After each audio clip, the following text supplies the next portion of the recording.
It's Tuesday, July 15th, and this is Don't Forget to FOSS, the weekly podcast about free and open source software projects and community. I'm Robin Monks. Let's dig in. Last week I'd mentioned Snack, and this week I got to give it a try. Ultimately, I ended up not migrating due to an issue with image uploads. I'm not sure if this is an issue with Snack or an issue with how Ivory uses the Mastodon APIs, but I wasn't able to get image uploads to work on posts. I also need to look a bit more deeply into if I can restyle the HTML output of Snack, as the defaults are really sparse. I'll keep an eye out, and am still interested in trying Hollow too. Perhaps that'll be next week's project. Also, last week I mentioned Portainer as an option for running Docker instances. Since then, I've also found that Komodo, Komo.do, exists, and has largely similar functionality, including things that are only in the professional editions of Portainer. But in Komodo, they're included in the base FOSS edition. I'll be giving Komodo a try soon, but if you want to give it a try first and report back on how you like it, please do and leave a comment.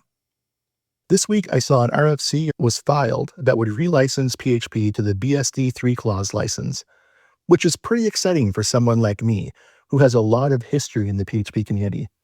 While reading the news, though, I realized a lot of people may not understand the nuances between the different types of open source licenses and even between the different types of open initiatives. With that in mind, I want to spend most of our time this week on explaining the rationale and expectations between open initiatives and the culture as a whole, what it means to me and how I got into it. And once we've laid that groundwork, I'll then go into a few different open initiatives and open licenses. I was lucky enough to be introduced to the ideas of open source fairly early on. While still in high school myself, I began to experiment with software I could download from the internet on my family's slow dial-up connection. I started to learn that free programs were often trials, but free and open source programs were actually free. I could download an open source tool, and it would actually work without nagging me for money or without crippling certain features. This was the era when I switched from IE to Netscape and then Mozilla, and even played with some of the ultra-small Linux distributions, like the pre-1.0 version of Puppy Linux, which provided a full operating system with less than 50 megabytes. I loved Mozilla, and quickly jumped into Mozilla's IRC network, see last week's show about IRC in the modern day. I found myself more and more interested in things like OpenOffice and KDE. But my internet access and speed were major factors in getting more involved. Thankfully, a large bookstore about 90 minutes from where I lived carried both Linux Format, which was discontinued this year after 25 years of publication. I do hope they publish a complete collection of their back catalog, and Linux Pro Magazine, now simply called Linux Magazine. Both were pricey, but had a magical benefit: an included DVD that would usually have multiple Linux OS installs and dozens and sometimes hundreds of open source apps and software code repos. Just what someone living on dial-up needed. I have fond memories of running a Fedora Core 1 beta from one of those DVDs, and of taking ISOs from them to burn my own Canopix CDs. I'm actually not sure if it's Canopix or Knoppix, but either way you get the idea. This was back in the day when CDRs and CDRWs were much cheaper and more efficient than buying USB drives, so booting from CD was still the go-to, and then you might have a 32 or 56 or 128 megabyte flash drive for writable storage. Growing up, I even had a set of Memorex 8 megabyte or potentially 16 megabyte drives that were shaped like tiny CDs themselves and were super awkward to use. But back then, storage was super expensive. The more I used open source tools and saw the value in having tools that were actually truly free to use as a teenager with no money, the more I wanted to be involved in the movement. I started where I was familiar, Mozilla, and with what I knew, which was next to nothing. Because I didn't know C, I kept all of my contributions to minor things like documentations and the XML-based XUL UI language. Most of my time was spent contributing to reproducing and fixing bugs in Bugzilla. Eventually, I got involved enough to become part of the Spread Firefox project, which was a community site built on Drupal 4. I quickly picked up skills working in Drupal and worked with other awesome folks to build an initiative where, if you tried Firefox as your browser, you'd get a free Gmail invite key. Folks who had spare invite keys could donate them to the cause, and that initiative, as well as the whole Spread Firefox initiative, were incredibly successful. I volunteered where I could and with what I wanted to learn, things that were exciting to me. Later, that transitioned to contributing to Drupal primarily. And once I had enough experience, I was able to transition the work I did in the community into paid work as well. Open source licenses are legal instruments that grant the public, you, specific rights, such as using, modifying, and redistributing the work under well defined conditions. Licenses can be focused on code for applications or supporting libraries, artistic creations, data, or the instructions to create physical things like 3D prints, circuit board diagrams, and hardware. Licenses can fall into four main categories: permissive licenses that let you do almost anything, including reuse and relicense the thing for proprietary use, usually as long as you keep some form of notice in place. Permissive licenses are those that let you do almost anything. The MIT and BSD 2 and 3 clause licenses fall into this category. Copyleft or share alike licenses let you modify the thing as long as you provide your own version under the same or compatible licenses, ensuring improvements remain free. The General Public License, or GPL version 3, and the Creative Commons share alike licenses are examples of these. Public domain equivalent licenses are where the author waives or dedicates all rights, letting anyone use the work for any reason without restrictions. Creative Commons 0, Unlicensed, and 0BSD are examples of such licenses. The fourth variety is sometimes called code available. These licenses let people see the code, potentially modify the code, but aren't open enough to get any sort of accreditation from the open source initiative.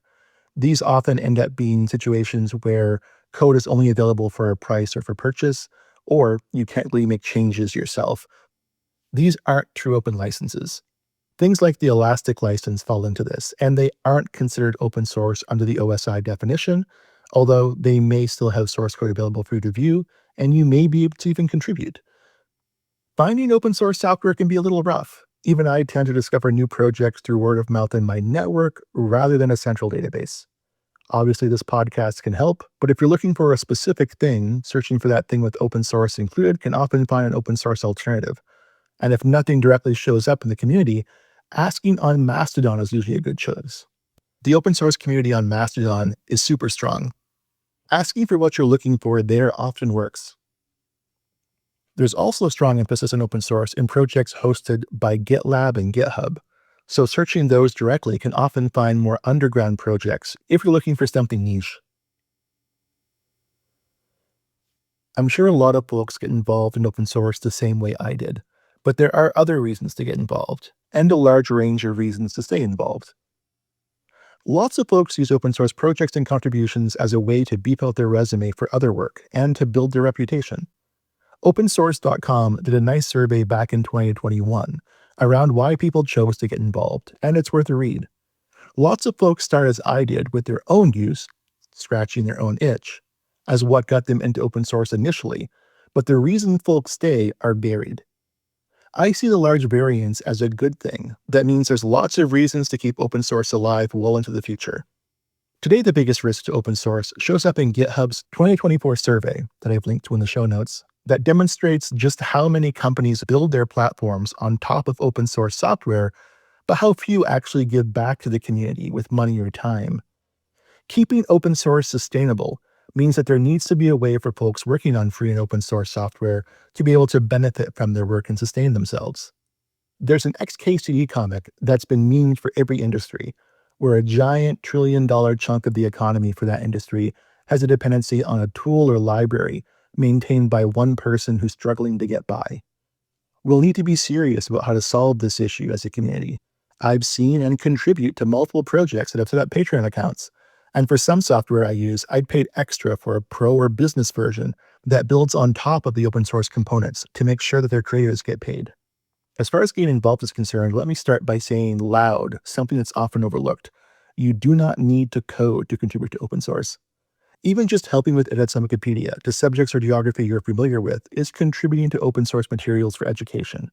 Contributing to OpenStreetMap is helping build better open data that can reasonably impact thousands to millions of people. But beyond even that, getting involved with open source software can also mean writing and improving documentation. Many projects would love to have someone who would just take screenshots and document how the functionality works. If you're fluent in a language other than English, you can make an incredible impact by helping with translation. There's really a ton of ways you can help without coding. Of course, if coding or learning coding is what you want to do, open source contributions are great there too. Find a project you like, something you care about and want to stay involved with. Look in their issue queue for something simple and get working on something basic to familiarize yourself with the project. Projects like Drupal will tag easy-to-fix bugs as a novice to give some quick inroads for a new contributor to learn the process and to get feedback. Hopefully, this is a good introduction into both why I got involved in open source and why it still matters to me, as well as to how you can get involved too. As far as the software recommendations for this week, aside from Komodo at the top, I'm going to ask folks share with me projects they've been using and enjoying. If there's some great software you've used and like, leave a comment and let me know, and I'll try and include more of them in the upcoming episodes. Again, thanks so much for listening. If you're not subscribed to the podcast, you can find Don't Forget to Boss in any major podcast fetching app, or you can go to podhurl.com to listen to it directly. I really appreciate your feedback, and there's lots of ways to do that in the show notes. The music for this show is by Bodan Kuzman. Don't Forget to Boss is released under the Creative Commons Attribution Share Alike 4.0 International License. See you next week.